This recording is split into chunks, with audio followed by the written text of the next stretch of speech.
Thank you everyone for joining us today. I'm sorry that we can't do this together in person, but we're excited to host the first ever Facebook Fuel event in India.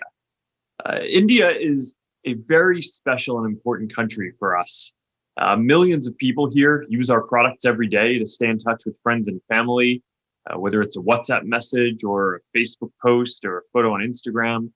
And millions of small businesses across the country use WhatsApp Business and Messenger to reach customers, manage orders, and grow their businesses. And in fact, we actually test some of our new features here first before rolling them out globally.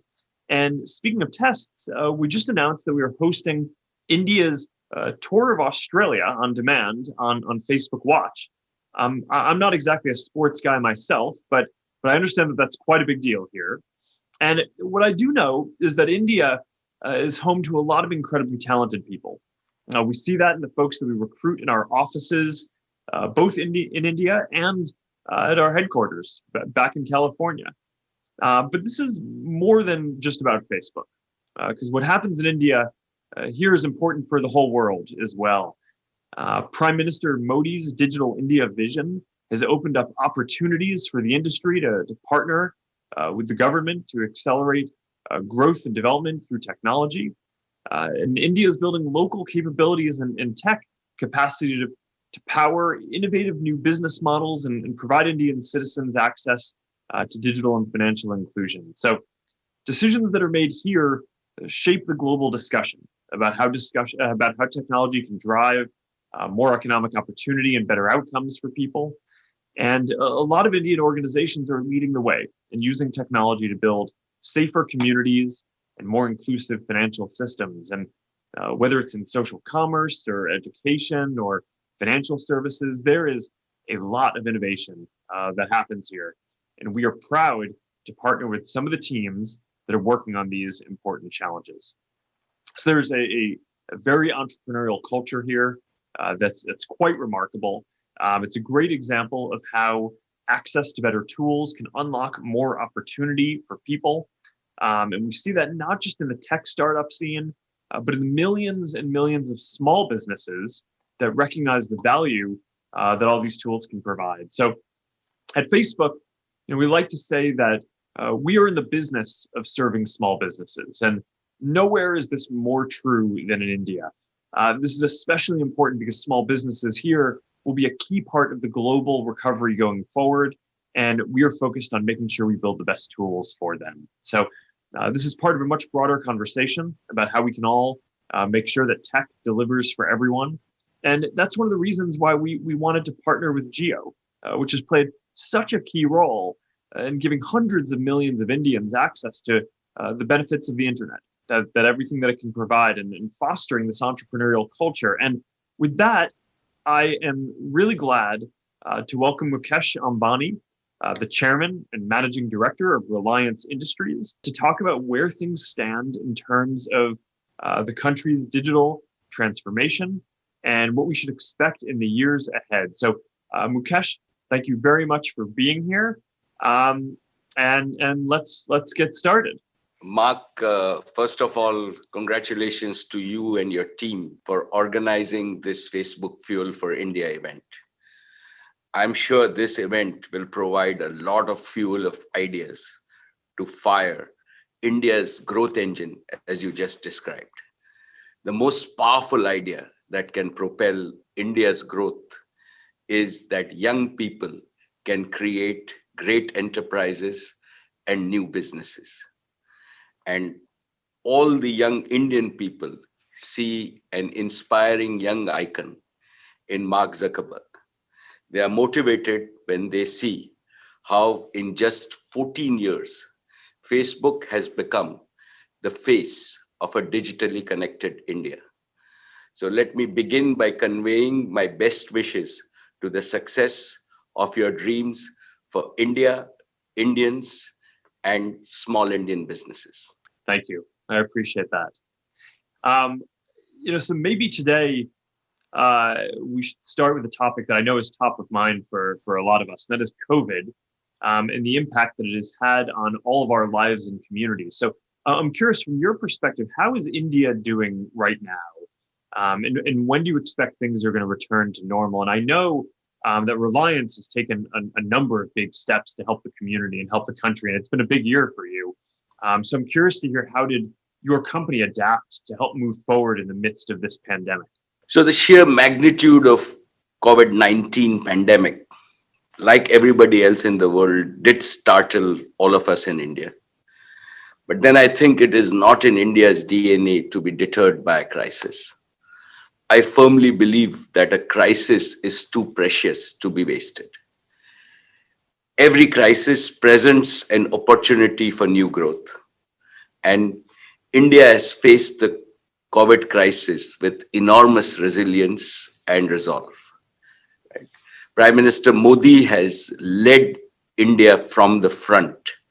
And while we are not as rich a country as some of our Western counterparts, being fiscally prudent, he has taken steps to take care of our vulnerable. We have given free food for right up to December of this year to over 800 million Indians. 200 million citizens in India are getting direct cash transfer of 1,500 rupees in their bank account. That is the digitally connected India. And now we are ready at pretty much par with the world to roll out one of the largest vaccine programs in the first half of 21 under Prime Minister's leadership. We at Reliance and Reliance Foundation, right, have also taken steps. As you know, Reliance has over 350,000 employees across the length and breadth of India, and we have taken steps to protect our 2 million in our family and the community around them. In Mumbai, we have built a hospital just dedicated to COVID. We have life sciences as part of our business. So we've tested up early on. We have really ramped up testing, and we believe that that testing helped in tracing and isolation and at least reduce fatalities in our communities to a very low level. We have produced PPEs. We are in the textile business in Reliance, and India did not have. We used to import all our protective gear from the external world. In a matter of months, as Reliance, we produced 100,000 PPEs, and we are now exporters from India. And this happened during the COVID time. And most importantly, in the early days when we were a little stuck, we as the Reliance Foundation distributed 55 million, one of the largest meal distribution program for the vulnerable in all the states and villages. So we have played our part. And as far as Geo is concerned, right, we had our own dedicated team. And I could tell you that we had never imagined that we would all work from home. And the network traffic grew multiple percentage. And none of us stepped out, and we could maintain 99%, 0.99% availability, so that Indians could work from home, shop from home, study from home, remain connected to the rest of the world. You know, Mark, sometimes I wonder that if the pandemic had struck India just 4 or 5 years earlier, we would have not been in as good a shape as what we are today with all the connectivity we have. And the credit for that must go to our Prime Minister's Digital India vision, where he motivated the entire industry to roll out broadband in the first 5 years of his first term. And during the pandemic, India has attracted the largest foreign direct investment in its history. Mark, we have our own example of how Jio and Facebook concluded our partnership right in the middle of lockdown. Right? And let me tell you with utmost sincerity that we at Reliance and Jio immensely value our partnership with Facebook. Thank you for your faith in Jio. Thank you, Mark, for your faith in India. I have no hesitation in going on record that it is your investment that set the ball rolling, not only for Jio, but for the Indian FDI, which has been the largest ever in its history. And our partnership between Jio and Facebook will actually demonstrate that it is great for India, Indians, and small Indian businesses. And I believe, Mark, that our actions will speak louder than our words in the coming months and years. Thank you. So, one of the big opportunities that I see with this partnership, Facebook and Geo partnership, is the role that we can play together in supporting the millions of small businesses in India, especially now with the impact that COVID is having and accelerating the move that a lot of businesses have from physical storefronts to digital ones in this digital future.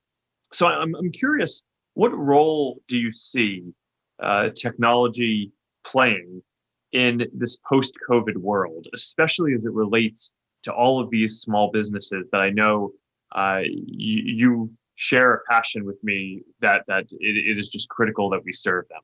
Absolutely, Mark. And let me point out a very unique feature about our partnership. Perhaps not many people have understood this. Because before this partnership, right, I believe that each one of us was mainly a communication platform. Together, we now have become a value creation platform for our customers and small businesses. And I firmly believe that technology, with all the digitization steps that India has taken, will democratize wealth and value creation, right, for individuals and small businesses. And let me explain this very simply. WhatsApp has hundreds of millions of subscribers in India. Jio has hundreds of millions of subscribers in India. JioMart, which is our retail service, right, actually has the aspiration of serving tens of millions of small shopkeepers in India who are the bedrock of employment. So what does this mean? This means Jio brings digital connectivity. WhatsApp, now with WhatsApp Pay, brings digital interactivity and the ability to move to close transactions and create value. And JioMart brings the unmatched online and offline retail opportunity that gives our small shops, which exist in villages and small towns in India, a chance to digitize and be at par with anybody else in the world. To my mind, more wealth creation means more employment, more business.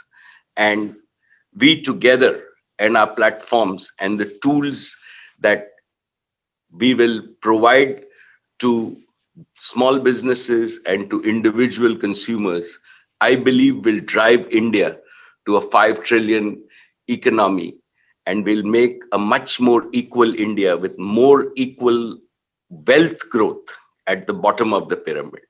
Mark, I firmly believe that the next 2 decades, India will grow to be among the top 3 economies in the world.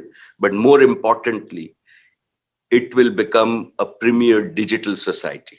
It will be a modern society with young people driving it, with young businesses driving it. And our per capita income will go from $1,800, $2,000 per capita to $5,000 per capita. Our mid-income or the middle class in India, which is about 50% of its total number of households, will grow to 3 to 4%. And I think that Facebook, Jio, and a lot of other companies and entrepreneurs in the world have a golden opportunity to be in India to be part of this economic and social transformation that we are witnessing and that will accelerate in the coming decades. I completely agree. And your company has already done so much to help fuel this. Reliance, of course, brought about the 4G revolution in India. And I know that 5G now is another big focus for you. But what your company has done I think has been truly remarkable in helping to bring hundreds of millions of people onto the internet and bringing opportunity. And I'm curious, if you look ahead to the future in India, what other technologies or developments are you excited about now? And where do you see the country in the next 5 to 10 years? Well, as I mentioned to you, Mark, I really see India accelerating as a premier digital society. I see us integrating both 5G, and just yesterday our Prime Minister has said that he wants every village and every Gram Panchayat. India has 680,000 villages, and we have a population of 1.3 billion people. And he wants everybody to be empowered on the information highway with high-speed fixed broadband, and which is happening. We also think that compute and very low latency compute is real, right? I think that there is a great opportunity for really bringing education and healthcare with the second generation reforms that were done in the last 6 months, right? We have a unique opportunity in terms of, and as Geo, we are connecting all the 1.9 million schools in India and the 58,000 universities. At any point in time, we will have in the coming decades about 200 million children or young adults between the age of 3 and 18 in our education system. And I think that in a span of 10 years, right, we can set for ourselves an objective really to reskill India, and the talent that you talked about, right, can improve 10x, right? Today, you're just seeing the creamy layer, but that's what technology can do to really make a better India and a better world. The same thing we can do in health and all the emerging technology and integrations where we can make sure that we deliver services and we deliver good proactive health. We've learned that, and I think we are going to use technology. We are working very closely with all the authorities to make sure that we provide the technology tools and backbone for even vaccination in the coming quarters, right, using technology. So I think health, education, we've already, and I think that what India has done is, in a sense, we have democratized value creation with the drive of our Prime Minister.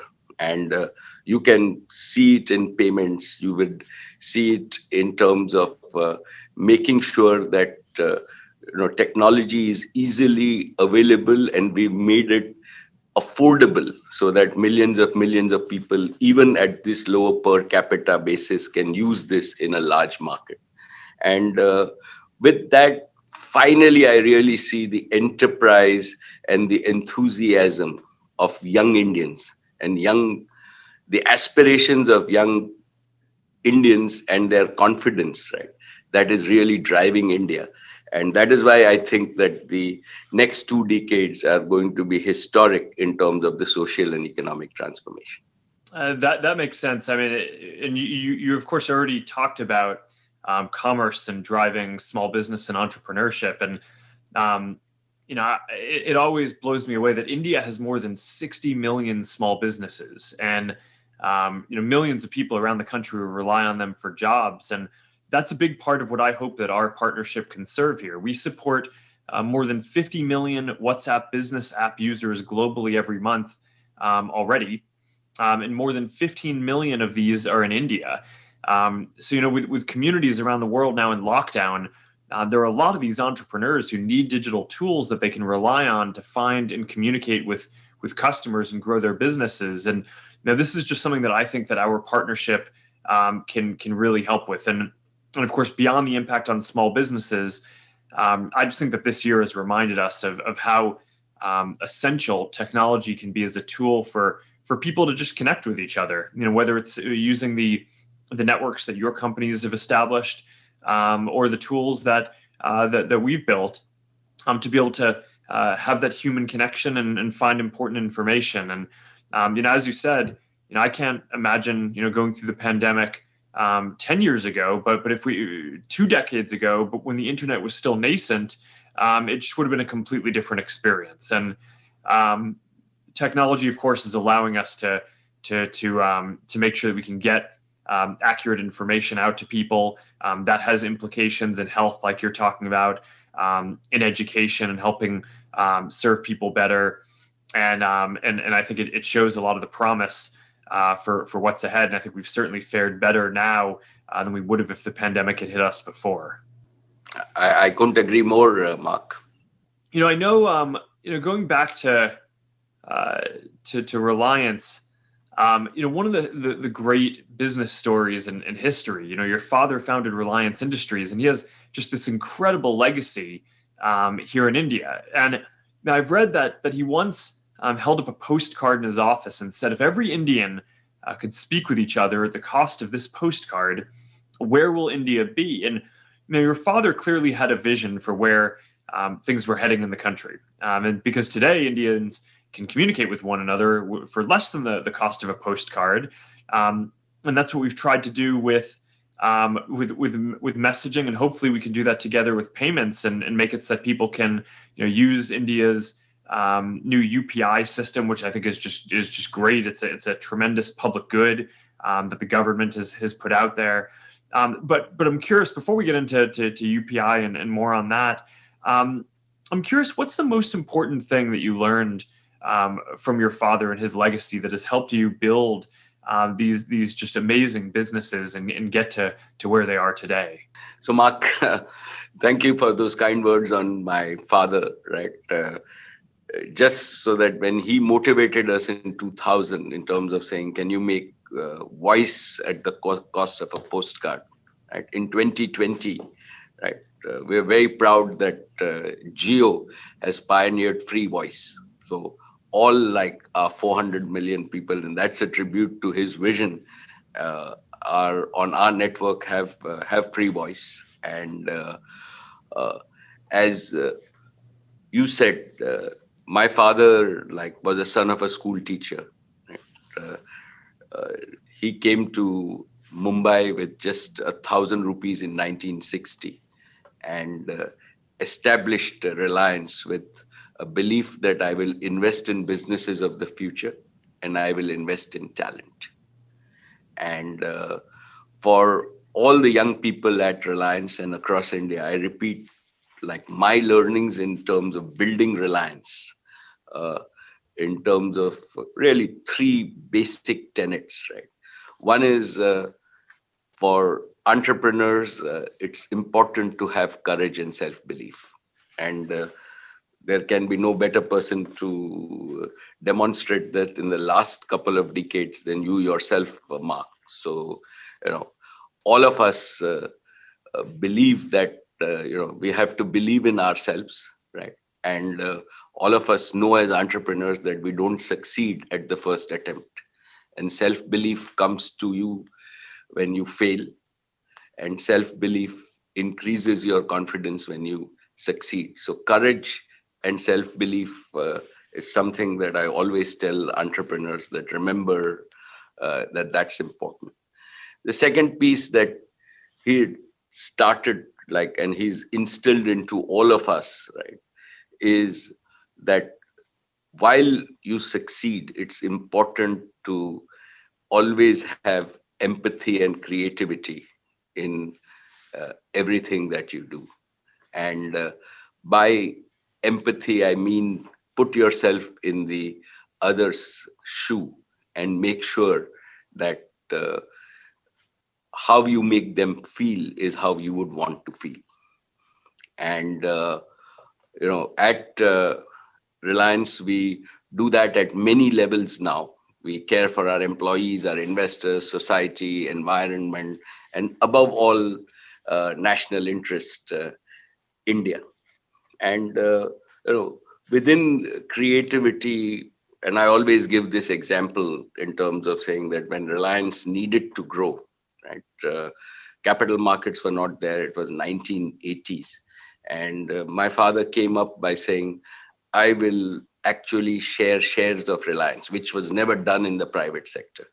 And in the 80s, right, the first AGM of Reliance was in a football ground, and we had 60,000 shareholders. So when you and I both do annual general meetings, and his GM in the 1980s for Reliance was in a football ground, and he said, my purpose is really to win investors' confidence. And since then, like, there is so creativity and empathy are critical as you go along. And the final thing that I have learned from my father is really the importance of relationship, trust, and loyalty. The whole of Reliance, right now, we are hundreds of thousands of people, is one big family. We're not related by birth, but we are really woven together by passion, purpose, and conviction. Right? We have faith in one another. We are loyal to one another of this large Reliance family. And for us, it's always one for all and all for one.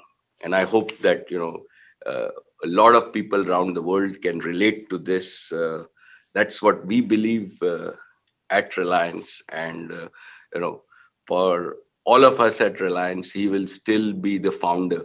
And if we follow his vision in terms of investing in businesses of the future. Mark, that brings me to now my questions for you. Mark, what made you believe in India and the Geo story? As I said, that you have started this FDI avalanche in India, and the world recognized when Facebook and Mark Zuckerberg, in the middle of lockdown, said, I'm going to bet on India, and I'm going to make, even in this uncertain times, right, one of the largest foreign direct investments in India. And what do you think of the digital network that you are clearly, like, I call you the architect of the digital network of the world. Like while I have built some connectivity and broadband connectivity in India, you've done that for the world.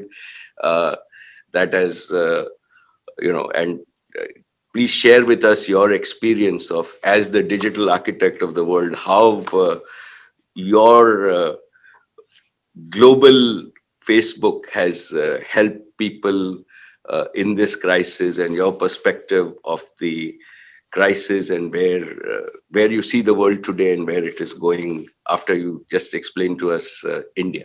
Your words are incredibly generous. I mean, I started this to help give people a tool to stay connected with their friends, and then expand to friends and family and communities. And a lot of this has just been that ends up being a universal human phenomenon. No matter what country you're in, everyone cares about their friends and family and their communities and wants to stay connected. And what we've seen is that India is actually home to the largest communities in the world across Facebook and WhatsApp, and getting there on Instagram as well.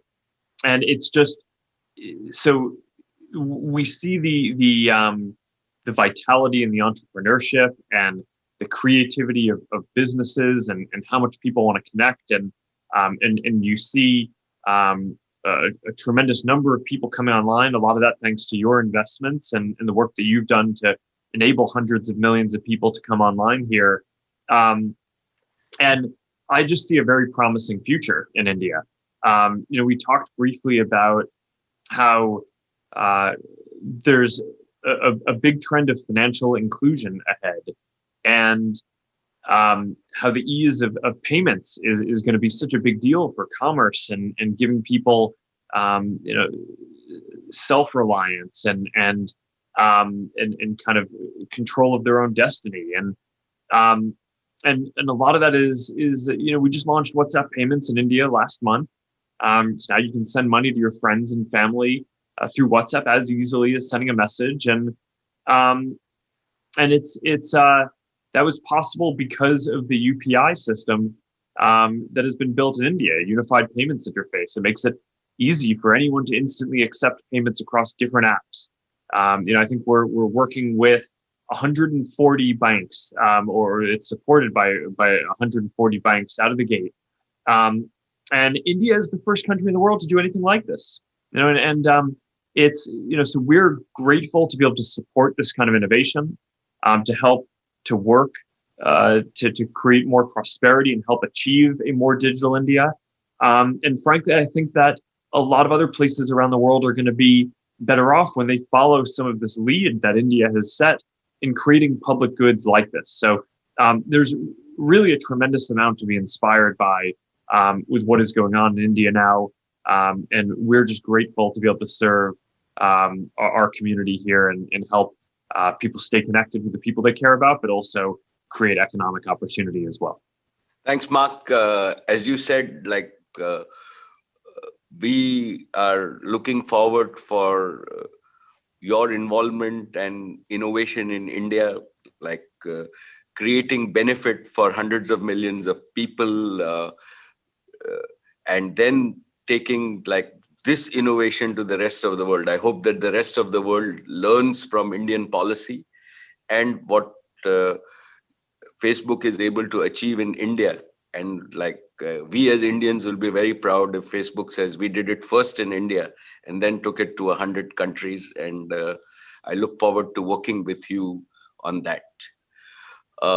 Mark, while all of us would love to know your views on how the world is changing and what you and Facebook are thinking about and what you see the future as, and just give us your perspective, Mark.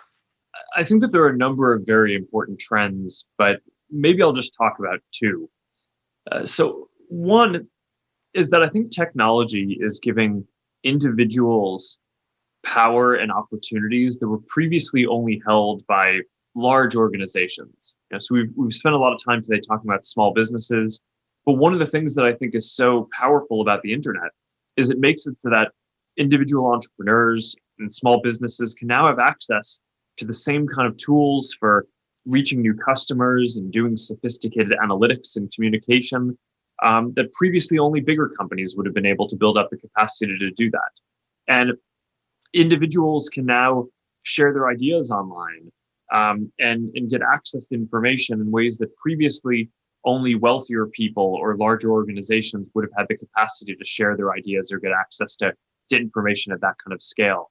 And overall, I think that just makes people's lives better. It's incredibly empowering and it's incredibly democratizing. And India, as the world's largest democracy, I think again it really makes sense to lead there, because just empowering individuals, which I know is something that you believe deeply in as well, is just going to be a huge part of what will hopefully create a lot of prosperity, as you mentioned, in the decades ahead.